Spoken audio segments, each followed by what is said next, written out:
All right, guys, welcome back to Establish the Pass podcast presented by Clutch Points. I'm your host, Blake Lovell. With me, as always, my co-host, Dillon Reagan, back here to make our picks for Week 2 in the 2024 NFL season. Dillon, Week 2 is here.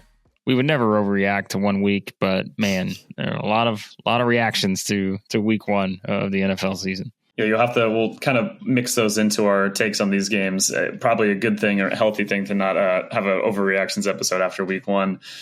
As Kyle Brandt keeps saying, Week 1 is a liar. It's kind of a saying that's been around for a long time. And we've seen that plenty of times where we've gotten super excited about results. The first Zach Taylor game before Joe Burrow is the one that comes to mind always, where they won in Seattle and we're like, wow, the Bengals. And then they won, got the number 1 pick and got Joe Burrow. So yeah, it can swing wildly in either direction, but there are some things that are legitimate, and we'll kind of bake those into these Week 2 takes. We're still in that early part of the year where, so many players didn't play in the preseason, obviously, and you're still kind of getting accustomed to it. So might see some weird results, although I think Week 1 kind of, at least for the most part, outside of that Bengals-Patriots game, played pretty close to what we expected. But that one, including my dad, a lot of people in their survivor pools just completely gone immediately after that result.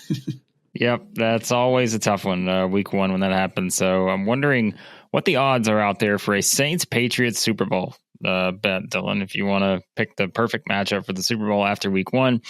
Saints and Patriots. I bet you get some pretty good odds if you decide to go that far. We'll find out what we think about both of those teams. And as you're going to see, I have a bit of a different opinion on one of those teams, maybe based on where they are in our picks this week. But we'll get to that shortly. Before we get to there, let's go to our games of the week. We do have 2 this week because these are 2 pretty big, high-profile AFC showdowns. The Bills at the Dolphins, the Thursday night game. The Dolphins are 2.5 point spreads or 2.5 point favorites in this game. And boy, the more I look at this game, Dillon, and, we're already starting off the week on a confident note in our picks. I picked the Dolphins, but I feel like I want to change this because I don't know if I necessarily trust the Dolphins in this game, in this spot. I know it's a Thursday night, kind of turnaround. It's tough for both teams. Maybe you feel like it's a little tougher for the team that's having to go on the road, but we have to remember too, there should be no Raheem Mostert. I know he didn't play well in Week 1. Seems like Devin Achane is a game time decision. So how that affects the Dolphins offense a little bit, you can certainly be curious. The Bills, meanwhile, I think they're going to be okay. They still have Josh Allen. I know it wasn't the convincing betting lock win that I predicted last week against the Cardinals, but still the Bills look pretty good. And I'll stay with the Dolphins here. But again, this is a game of the week for this reason, because, these are the 2 teams that we expected to be at the top of the AFC East, and it should make for a fun game on Thursday night. Yeah, this one, we saw the result in this same matchup in Miami in Week 18 last year with the division on the line and how crazy that game was. To get it almost feels kind of wrong having it as a Thursday night game right off the bat. I know the opener is usually a pretty good one, but after that, we're used to some matchups like we got Giants Commanders this week. That would probably fit in decently here. But instead we get this really important game for especially Miami's confidence for a team that they've lost the last 4 matchups in a row. I think I was trying to look at it before, 11 of the last 12 games to Buffalo. It's just been a tough grind. They won that early in the season of 2022, kind of a crazy game where players were falling over because of how hot it was. At least this will be at night. Definitely the game that I think of this week that I struggled with the most. It's not surprising that ESPN's their little Power Football Index has this as almost exactly a 50-50 split. I think it's 50% Bills, 49.7% Miami, and then you got the little 0.3 for a tie. So, yeah, they're definitely the Buffalo team that's not, Week 1, it's tough, and against a Cardinals offense, it could end up being pretty good. But I do think, we talked about in the preseason, Matt Milano being out, and just overall the attrition of this defense. Taron Johnson, a really critical nickel corner, out for this game for Buffalo. So I initially had the Dolphins here, but that pull of just Josh Allen finding a way against this team, and me still ultimately thinking the Bills are maybe being a little bit slept on overall in the AFC this year. I still think, maybe there are reasons for that. We didn't see a lot of explosives from Buffalo, struggling to create separation deep down the field. But as the game went on, Josh Allen just willed them to win. Could see it happening here, but I don't love, as a fantasy owner of Josh in one of my leagues, already getting some banged up reports, and now he's playing his second game in 5 days. See how it goes. But game of the week for a reason. It's going to be a lot of fun to watch these two teams that we both picked to make the postseason, and think that there's a lot of good things coming for both Buffalo and Miami throughout the year. Yeah, as a fantasy owner of Tyreek Hill, that was certainly an interesting way to start the season, without question there on that. So, fantasy football, as we always tie this in. It's like the Christian McCaffrey thing we'll get to when we get to the Niners game, but like it feels like there's just always these strange things that happen, especially early, maybe week one. Of course, again, you can't predict the kind of situation with Tyreek, but it's just like the McCaffrey thing where you had no clue that this guy wasn't going to play, and it's all that kind of wild stuff that you get, I guess, when you play fantasy football. But yeah, so we're gonna split on this one, but should be a great game, probably the game of the week, I would think, at the top. All right, this next one, it may be the game of the week, or it may be a game that some people are looking at, as we teased before we started recording, as a betting lock for one team, because the Bengals are headed to Kansas City to play the Chiefs. The Chiefs are 5-point favorites in this game, which you would think, Dylan, a lot of that's going to go into just fully expecting a bounce back from the Bengals here after their performance against the Patriots, which was about as lackluster as it gets. And now, they're going to play a Chiefs team that triumphed over the Ravens. Great game to start off the season. Again, I think this line and this number is more of, again, the effect of thinking this is where the Bengals figure it out.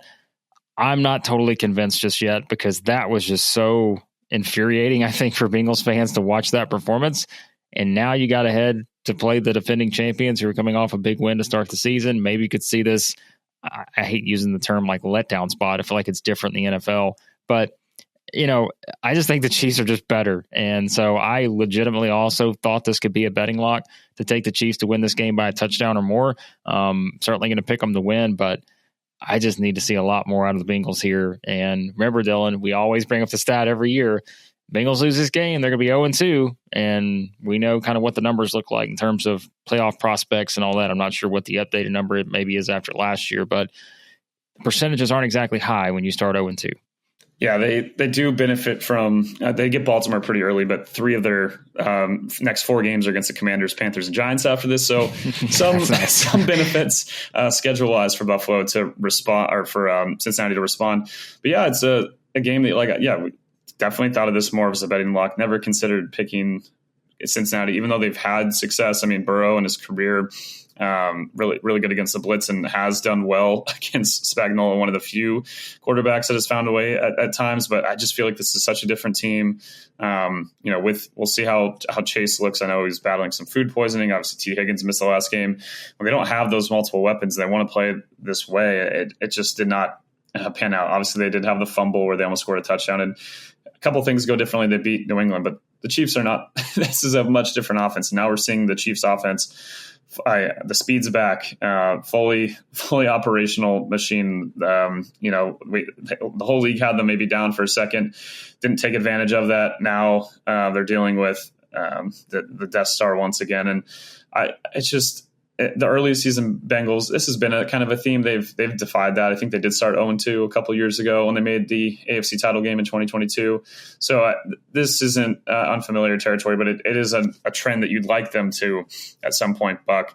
But I think if that was going to happen, it was going to be last week. Going into Kansas City, I think they have too much momentum. I'm not going to. I want to predict a letdown, and we'll go with it though. Still with, this is 2 of the last 3 AFC title games. I still think it warranted this game of the week status if Cincinnati can find kind of some of that rhythm. And we saw it at times last year, but it usually happens for the Bengals more in October, November. Unfortunately, it's just a trend. And the Chiefs definitely look like they hit the ground running. I don't think there's any reason to believe they're going to slow down here.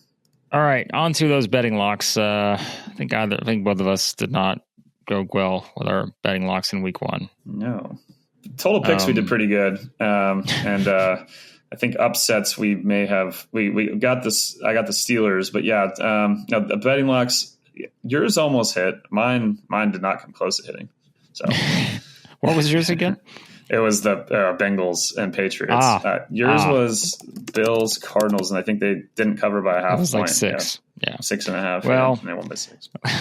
I'm going to get a little more bold with this one because rarely do you see a betting lock where the lock is against a team that just went out and just walloped their opponent in week 1 the way that the Saints did against the Panthers. 47-10. The Saints just took it to the Panthers, left no doubt. So, of course, I'm always on the Cowboys hype train. We know this from the very start of this podcast years ago. I'm always buying the Cowboys hype. And so the Saints are on the road to play the Cowboys in Arlington. The Dallas is 6.5-point favorites in this game. And that you may think is a high number, again, for a team that just, the opponent won 47-10, a 37-point victory. Now they're 6.5-point underdog.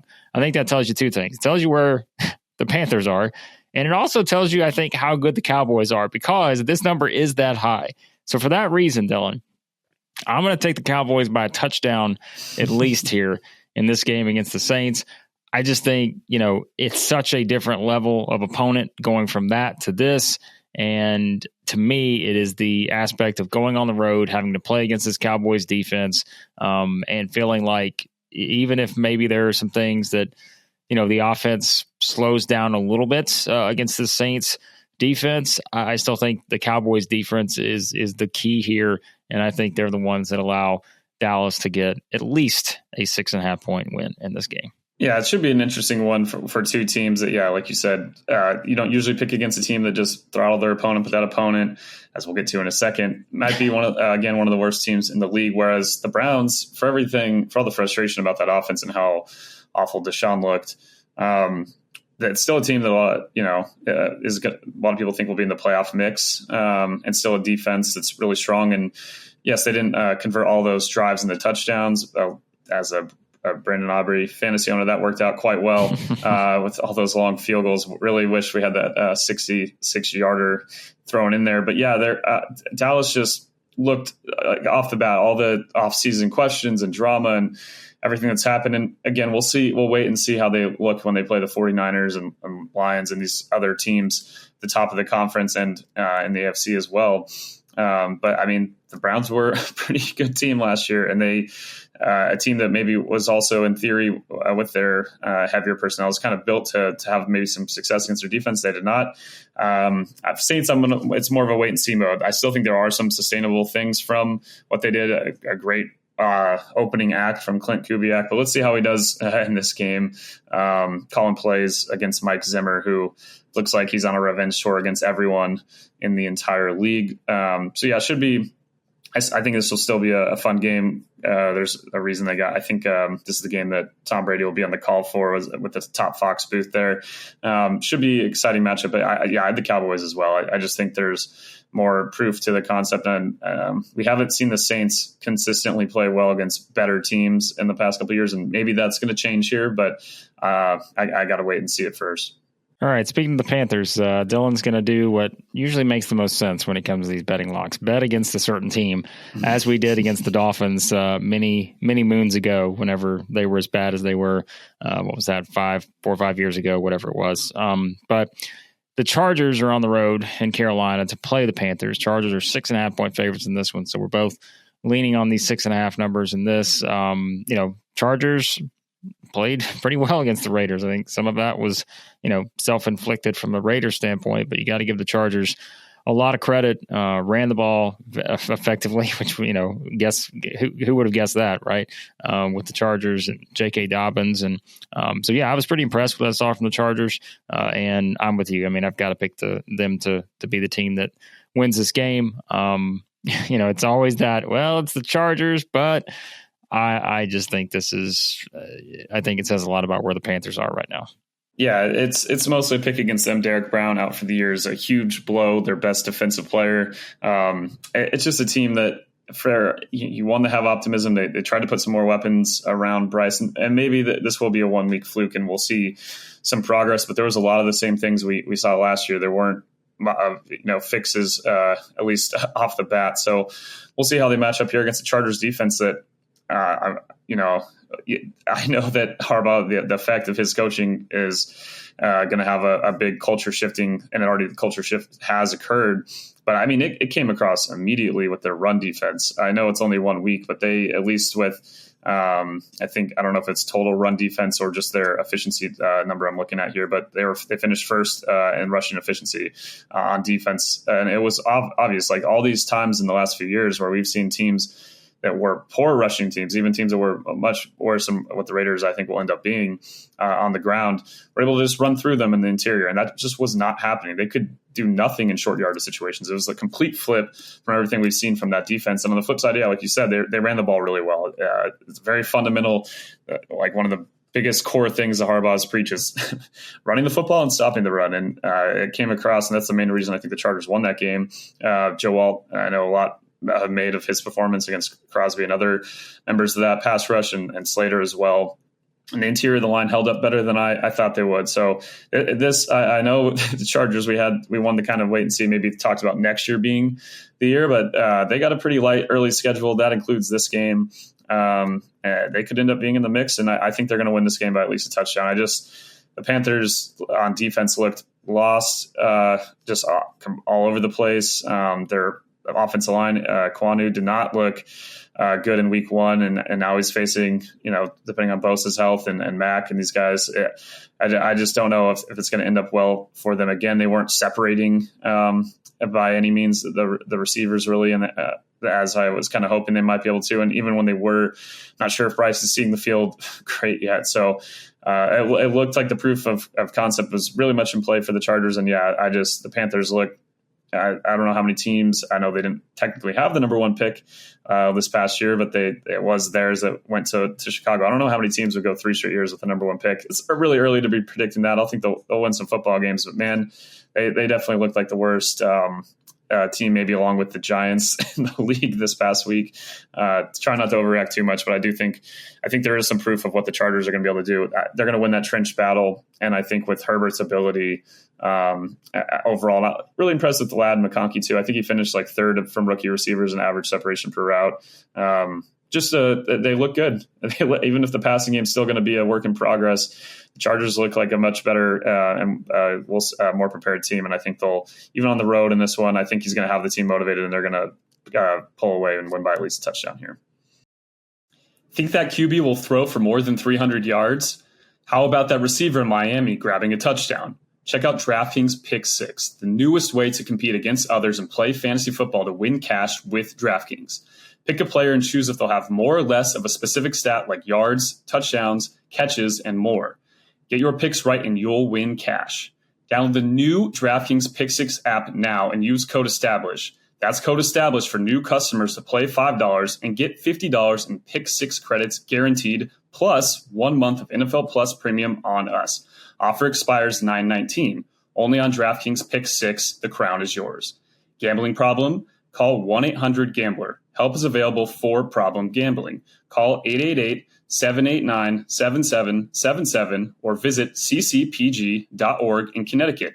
Must be 18 plus. Age and eligibility restrictions vary by jurisdiction. Pick 6 not available everywhere, including New York and Ontario. Void where prohibited. See terms at pick6.draftkings.com/promos. 1 per new customer.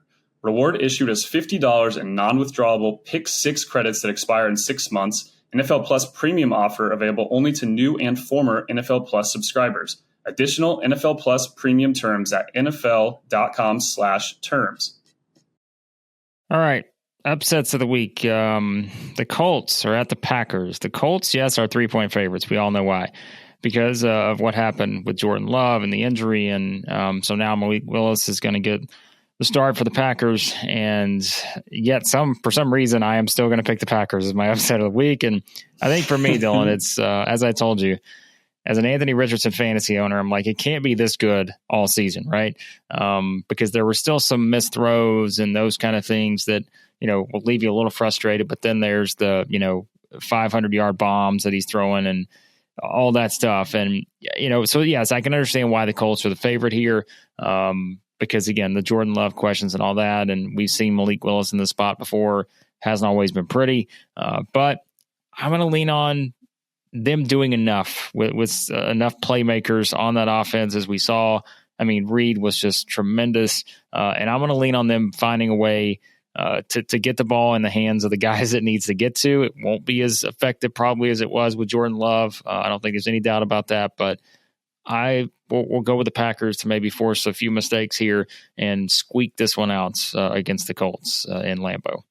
It's a shame because at least in terms of the quarterback matchup, because I thought this would have been one of the more fun games with how explosive at times and volatile some plays that you want back from Richardson, but then also same with Jordan Love. I mean, he was making some plays that it's still a reminder that hasn't been in the league for that long. He made some fantastic ones, also some decisions that weren't great. Obviously, the injury really tough, but so happy that it didn't end up being season ending as a lot of people feared right when it happened. But for this matchup, I mean, the Colts are right there with Houston, and that's going to happen early in the season. But also, I mean, they were last year. I think Shane Steichen's a really good coach. I don't know if the talent overall across the board is quite up to speed where, maybe this team could have higher aspirations next year. I still think, though, in this game, if Love was playing, I'd for sure be going with the Packers in Lambeau. I would also, as another factor here, I really think getting that home cooking can make a difference. Let's see what the Colts, if they can have some of those big shot play. I don't know if they're going to be able to, how sustainable that is going to be week to week. But obviously the surface was a big story in Brazil. But the Packers defense at times looks solid, and I don't want to rush to judgment given everyone was slipping and sliding all over the place. But they still gave up some really big plays. I think the Colts are, a well-coached team up front. It's going to be fun Matt LaFleur game, I think, too. See what he's going to cook up schematically and how many screen plays and quick things they're going to do, and how big of a day is this going to be for Josh Jacobs. I thought he at times looked solid. But it's a game where I still ultimately couldn't quite get there without Jordan Love, just because it's the Malik Willis factor. He hasn't been there that long too. It's not like this is a backup that's been in the building, really well entrenched into this offense for a long time. So I'll go with the Colts and a nail biter. But that still feels like a game that can go either way. And honestly, a game that's pretty important for both teams for that same reason you mentioned with, 0-2. Even with lighter schedules after your first two games, really tough to get to the postseason, and both these teams have those aspirations, and the Packers more so. So it's a game that, as I picked the Packers to win the division. If they go 0-2, not going to be easy with the lines there, but it should be a fun one. But I'll stick with Indy for this week. All right. Then there is this one. The Seahawks are 3.5-point favorites on the road against the Patriots, which, I'm not gonna lie, Dylan, that number surprised me in this. But I mean, we're both gonna go back to the Patriots here. I mean, after being so wrong, I think in week one, the Seahawks beat the Broncos. I think the Broncos could have a long season. But I don't know. This is one where I'm like, why is this number 3.5? I can't. Yeah, maybe it is kind of sort of similar to some of the others we talked about, where it's like you almost feel like a team has to go back in the direction of more of what you thought. It can't last, but for now, I'm gonna pick the Patriots in this one. I don't know. I think that number is a little too high at 3.5. And if there was a betting lock in terms of like the number, and we were doing it for an underdog, probably be this one, because I probably would not take this any higher than 3 for the Seahawks. So if it's 3.5, I'm up for the Patriots on this one. Yeah, ESPN's matchup predictor has this more as a 55-45 kind of game, which I don't think would warrant a 3.5 point spread. I'm with you. I mean, I'm definitely picking the Patriots to cover. And I know in this case, that's my upset pick. You picked that as well, though. We both just see this, we watch this defense that put together a really good game, even with Cincinnati's own struggles. They found something on the ground. I do think if Seattle's going to have success here, they're going to have to be able to run the football. But man, their offensive line, it's rough, and they had some injuries, and there were some really weird plays. Like that Seattle-Denver game, the Kevin Clark, can the Seahawks ever play a normal game thing, really played out with the two safeties and just all the funkiness that happened. I didn't think that necessarily I was overly encouraged just given the offensive line. I think with the weapons, it's going to present a challenge to the Patriots in terms of, they were able to really single in a Jamar Chase, and Christian Gonzalez, man, had a fantastic game against Chase, and I'm excited to see him again. But the amount of places that Geno can spread it out to does scare me. But I think up front, when the Seahawks have the ball, I'm just worried, unless they really are able to establish the run, that it's going to be a tough day for them. And I know the Seahawks defense had a solid game themselves by all accounts. And That was against Bo Nix, though, and maybe they're going to have some more success here. I am still riding with Seattle in some fantasy league, at one of my fantasy leagues. So on the defensive side against the Patriots offense, yeah, didn't look perfect, but still was able to run the ball well. I think they're going to have an advantage there. I do have concerns about what will happen when they're passing. I think just in general, with the way these, at least from an offensive line blocking point of view, just overall the separation wasn't fantastic for everyone. The Patriots, not surprising with their weapons, but I just trust their defense. And I think this game being in New England makes a difference. And, the 3.5 was just way too high. Ultimately, I wouldn't blame anyone for just going with the Patriots to cover, but I think you might be able to pick them to win here and see if you can have a similar result to that Pittsburgh Falcons game last week. Yeah, I think that sounds about right for this one.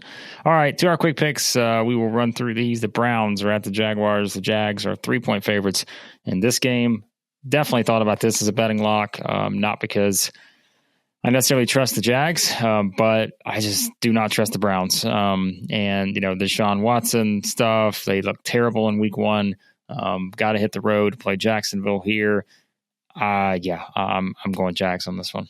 Yeah, I'm going Jags too. I thought they looked. It was unfortunate because they weren't able to finish because it just feels like the same theme from last year and from some other seasons. But they look good. They looked like they were in control of that game for the most part.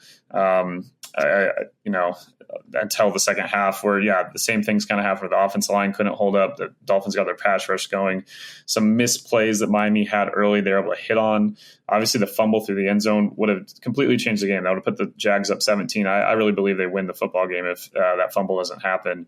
So they're right there beating a contender, or at least a playoff contender in the Dolphins. So came across way more impressed. I thought Trevor, the throw to Brian Thomas in the back of the end zone, you look at the north to south kind of end zone angle of that, was just absurd how he layered it over like 3 guys to a perfect spot. So encouraging seeing those things. You want that consistency from Trevor, but pretty clear where the quarterback advantage is in this game.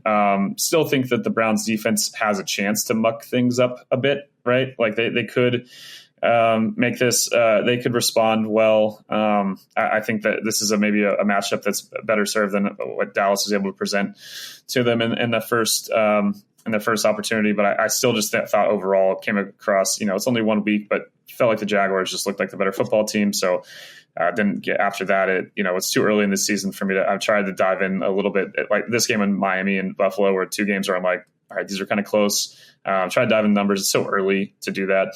But I just, this is more of a feel thing. Jaguars look like a better team. They're at home here too. So I think Jacksonville's the pick.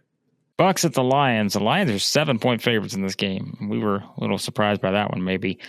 Because this is, it's potential game of the week type scenario too, I think, with these 2 teams. I know honestly, the Bucks, beat down the Commanders, who are probably not going to be very good this season. But, meanwhile, the Lions took care of business against the Rams. Great game in overtime. But, this number feels pretty high. I think, as we said, the Bucks, certainly last year we saw what they achieved, and we're wondering, can they replicate that? I know it's 1 game, but, you continue to look at the pieces this team has. I don't think they're going to win. I'm going to pick the Lions, but I think this could be closer than a 7-point spread here. Yeah, absolutely. The divisional round was such a great game, and I don't think there's any reason to think that Tampa took a step back. I think they've made the playoffs, the 3 or 4 last 4 years in a row now.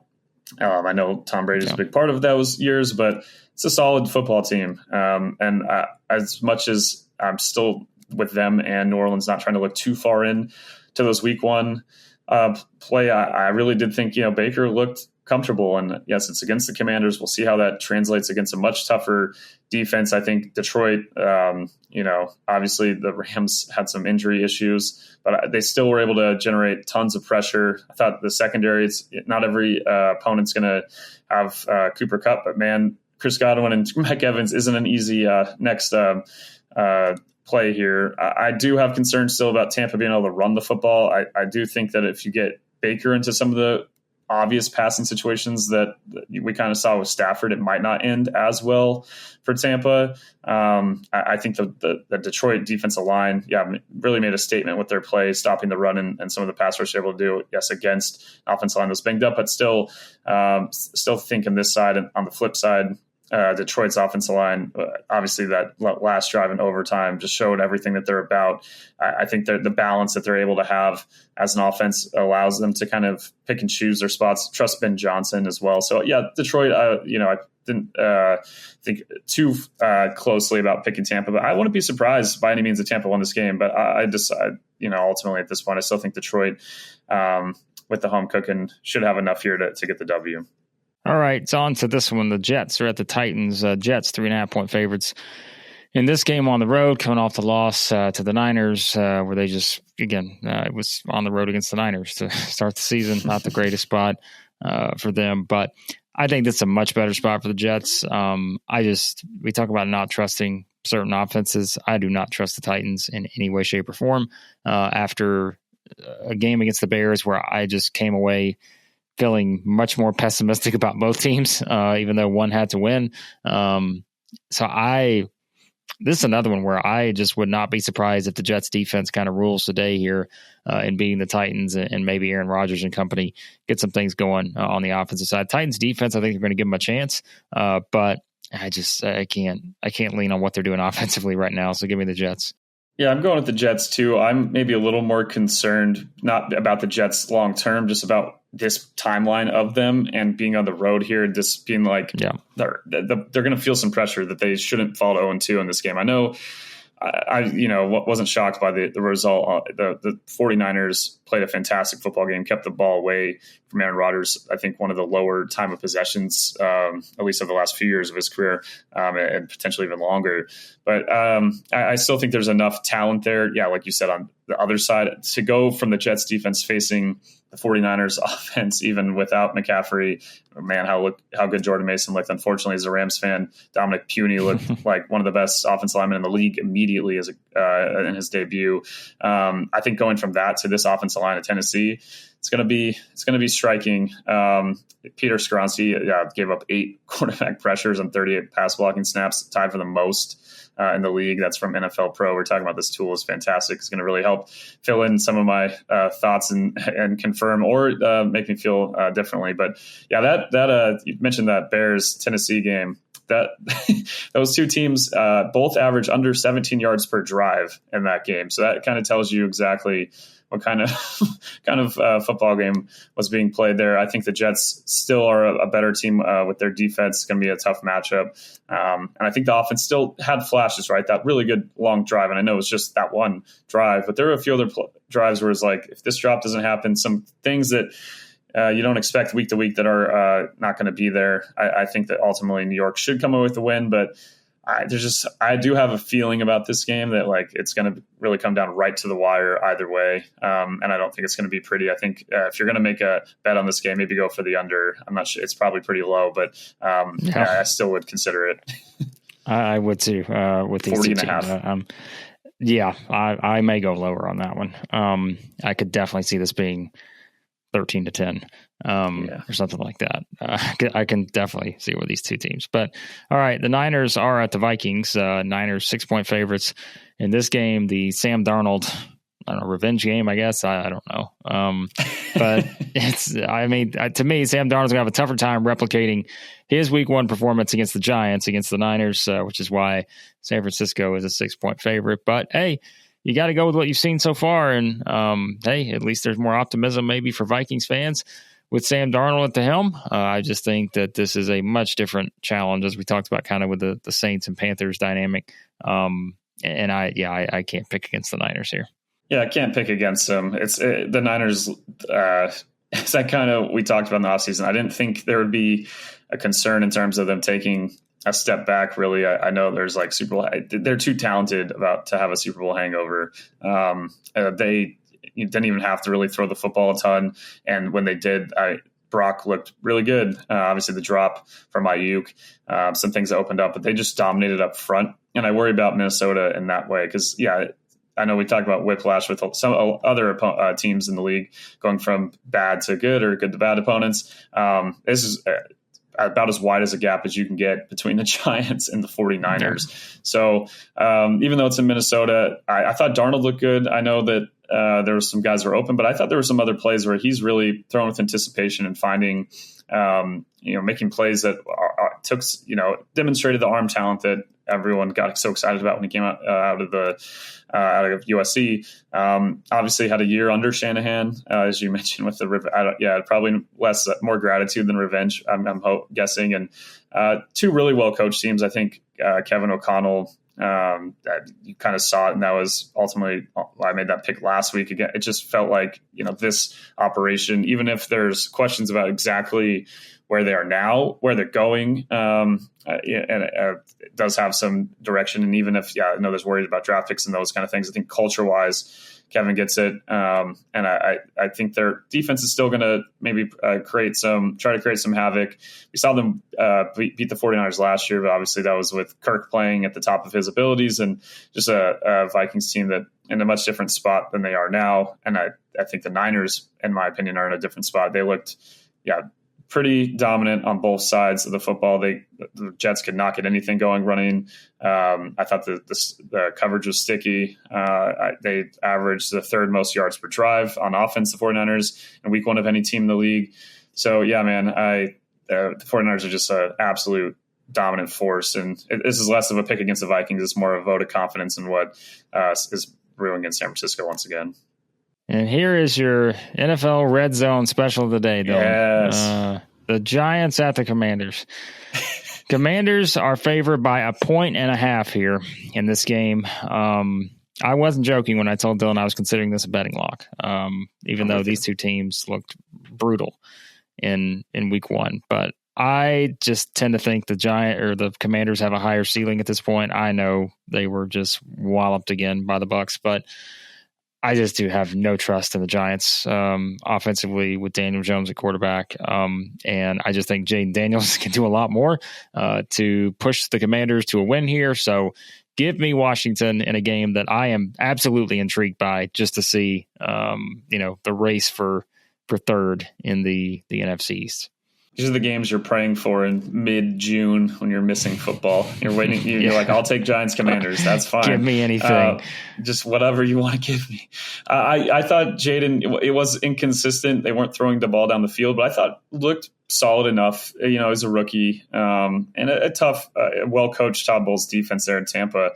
So you go from that to the Giants, and I know I think the defensive line for the Giants can probably create some problems here. It's still 1 week. I think ultimately their ability to create pressure, it's still going to against a Commanders offensive line that is very much a work in progress. I think that's the kind of place where I look in this game and I see maybe if there's a few turnover game-changing plays that the Giants defensive line makes. But that otherwise, I think that even though both teams didn't look good, I thought the Commanders looked better considerably, in my opinion. I guess we'll wait and see here. Maybe things will pan out differently. They again, it's way too early to be looking at some of the numbers. I like to look at it once we get a bigger sample size, but still two of the bottom four teams DVOA through 1 week. But I just think that the Commanders at least had some fun things going at times, and it's going to be a much different facing this Giants offense than it was against Tampa. So I'll go with Washington as well, and didn't really ever consider going the other way. And that's more of a reflection, unfortunately, of just how bad this Giants offense looked. Man, that was real rough to watch. It was, good luck, Malik Neighbors fantasy owners this season. All right, Raiders at the Ravens. The Ravens are 9-point favorites in this game. I also thought about this one because the Raiders just, I think it's going to get worse before it gets better for the Ravens or for the Raiders. I don't know how they're going to play this season out. I mean, Devontae Adams is going to be very frustrated, probably already has been for a while. I don't see that getting any better. And I just think, again, offensively, there are some limitations here. We know what the defense can do, but, the Ravens looked really good, I thought, in week one against the Chiefs, even in a losing effort. Certainly I think we see what happens in terms of the offense moving forward with certain things, but I don't know how you could possibly pick against the Ravens in this spot, Dylan. Yeah, it would have to, if this goes the other way, very similar to the last game, different, but similar in terms of Max Crosby needs to create absolute havoc, and it's possible because the Ravens offensive line, we saw that, we've seen that, and the Ravens offensive line doesn't look as good with all the departures and new guys that are in there. I thought that was probably the difference at times, even with Lamar playing out of his mind. But there's a reason he had to deal with that. It was at the Chiefs' defensive line was winning a lot and forcing him out, and he was just being the MVP that he is.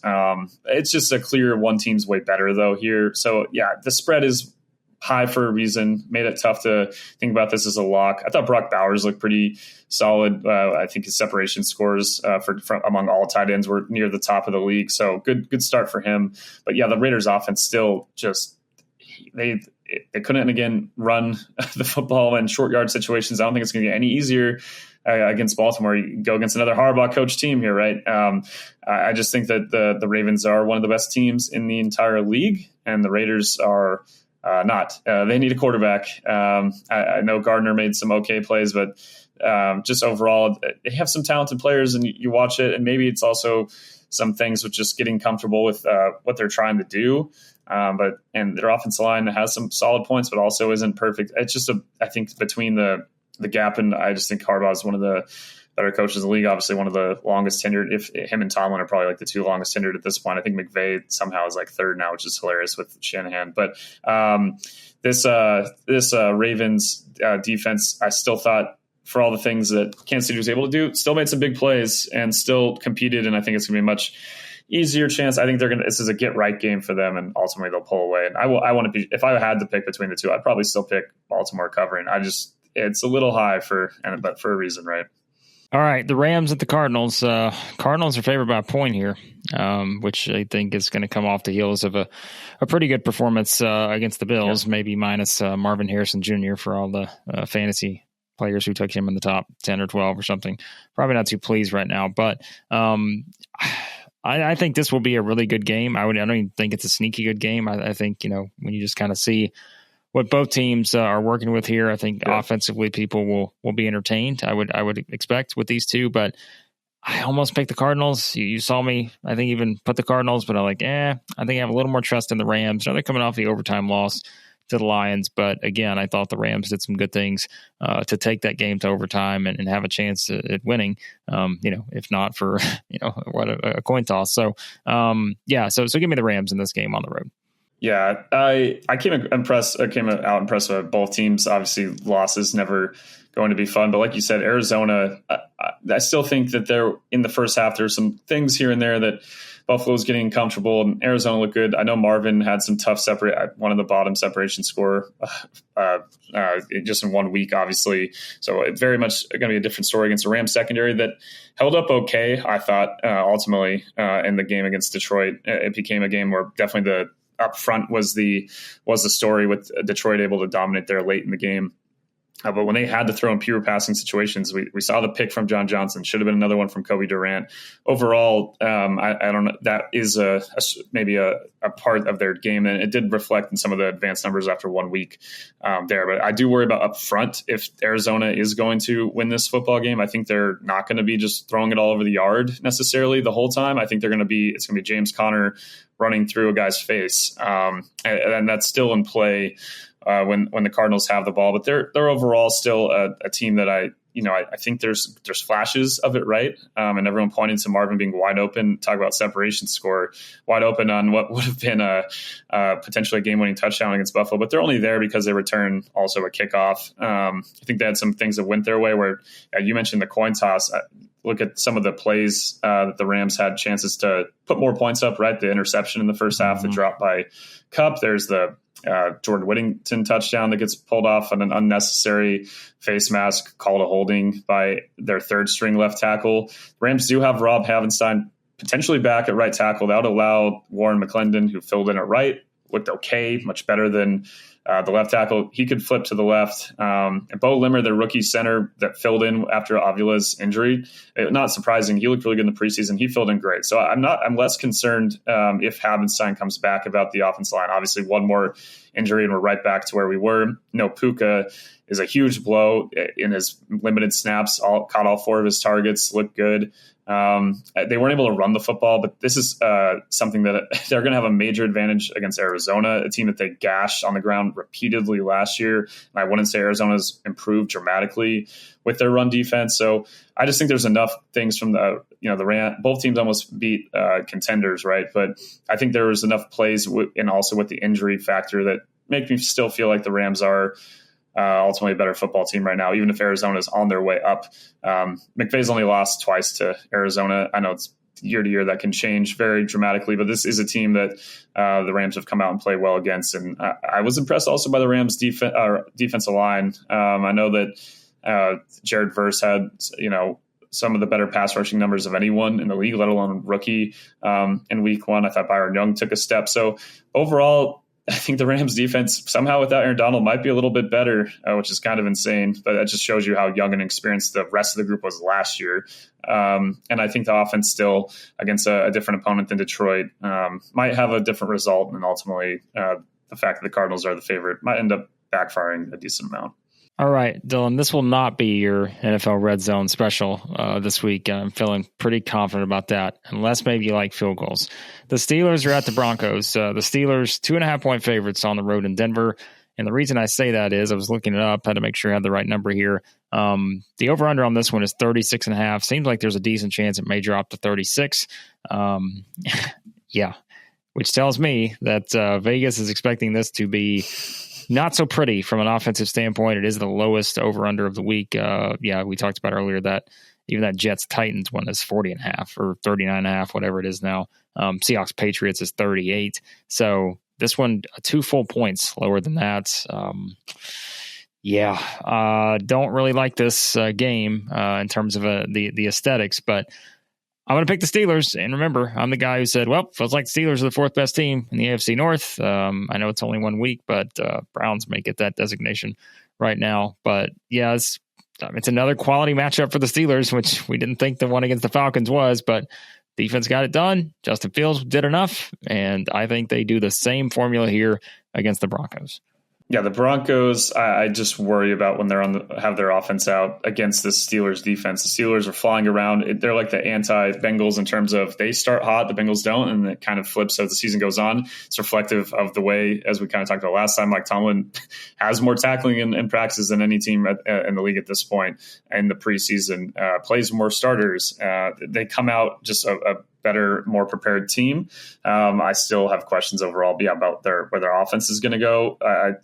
It's not like everyone's predicting the Falcons to have a great defense, and they still were not able to put up too many yards and struggled to run the football at times. But I just, Denver's defense, there's some good players and some flashes, and obviously they got the 2 safeties, but still a group I overall have questions about. It's really the other side. The Broncos were not able to throw the ball. I mean, could have had even more interceptions and more turnovers. Able to run okay at times, but it's going to be a much tougher opponent there with Pittsburgh.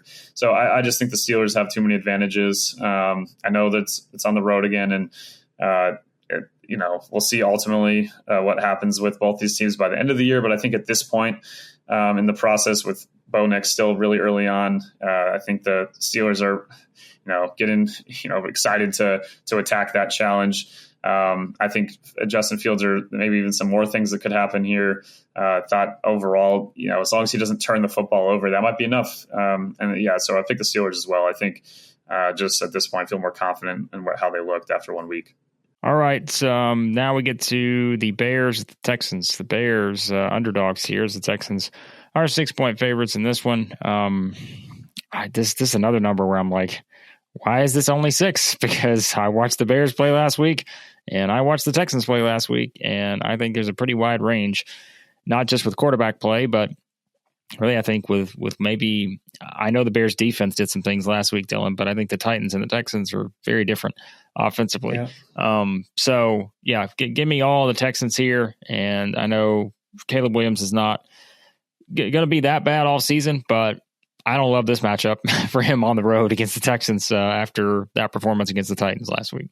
This is definitely a game in the preseason I circled as one I was really excited about to see how that matchup between Stroud and Williams unfortunately might take just a little more time for Caleb to get there. But he does have a defense that, I don't think it was the Titans, right? And like you mentioned, versus this receiving attack and what Stroud looked like. And overall, the Texans offense looked like a way more balanced group with Joe Mixon.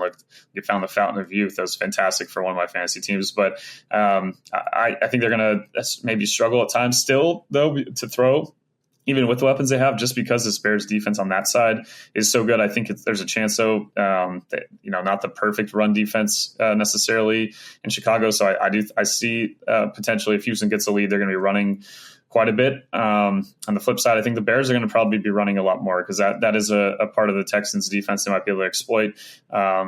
It's still coming together, like with their passing game. Never really thought about picking against Houston after what we saw from week one, even if Caleb's going to look better over time. It's not many. I think it's like the third team to come back from a 17-point deficit where they didn't score an offensive touchdown like ever, or at least from a certain year. So it's like, they got pretty lucky to come away with a win there. I still think their defense and special teams are a lot of fun in Chicago, but that's not enough to pick against CJ Stroud and a team that, even though they narrowly won, you saw the flashes still that, Stroud's still, definitely didn't take a step back. No sophomore slump so far, at least. I think they finished with the fifth most yards per drive. Houston in week one, only behind Tampa, the Rams, San Fran, and Baltimore. And again, as I mentioned, that Chicago-Tennessee game was like one of you could take it the flip side too. Obviously, the Bears limited Tennessee's offense to not many yards per drive, but I really don't anticipate the same thing is going to happen here. I think Houston wins, and I would, if I had to pick on the spread, I'd pick Houston to cover. All right, then it is Falcons at the Eagles. How many years in a row Kirk Cousins has played in Philadelphia? It's insane. Always week two, feels like. As a non-member of I guess you go back to the Washington days, but like just in Minnesota and now in Atlanta, it's like week two at the Eagles. On Monday night. Guarantee all the time. Like it's just Kirk Cousins like, what did I do to deserve this many years in a row? But here we are. The Eagles are 6.5-point favorites coming off the win in Brazil against the Packers. I just think, boy, the Falcons, we were high on them entering the season, but, really, I think staring down the likelihood of an 0-2 start here, good defense in the Steelers, able to get some things done. I think we're maybe a little too high and expecting to break out that early for the Falcons offense. The weapons are there. I just think it may take a little bit of time to get everybody together to make it work, but I think this is a really good spot for the Eagles, so give me Philly in this one. Yeah, man, they look dynamic running the football with Saquon with that offensive line. There's plays where, even when the offensive line didn't win, he was just the vision that I think, is rare, and there's a reason he's Saquon Barkley, but it just really came together. Like you talk about, Atlanta, just still a lot that we want to see from this team. I know it's only 1 week, but man, as we talked about, there's probably 3 teams in the AFC and NFC South that had a chance to win, and obviously much different opponent facing Pittsburgh than the teams the Saints and Bucs played. But it doesn't get any easier here. That road, the Eagles crowd is going to be going nuts. The Falcons allowed, a ton of pressure. It could happen again. Still some concerns with the Eagles secondary, but again, that surface makes me kind of worried. Or at least worried to jump to too many conclusions.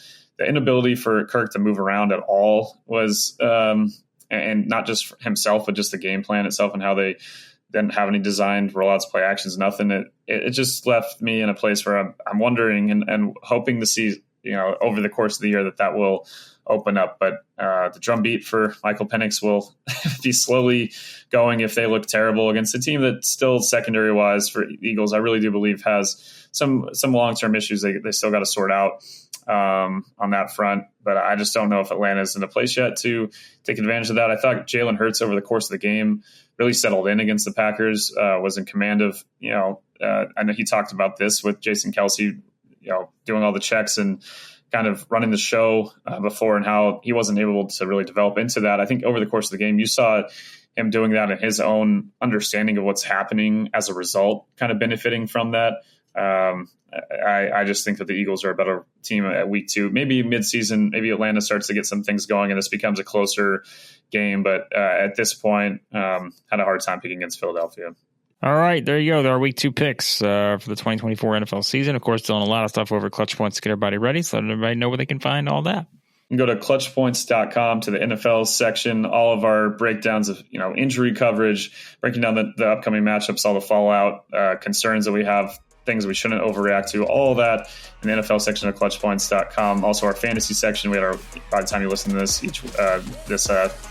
predictions episode, all the major waiver wire picks, but on Tuesdays those come out.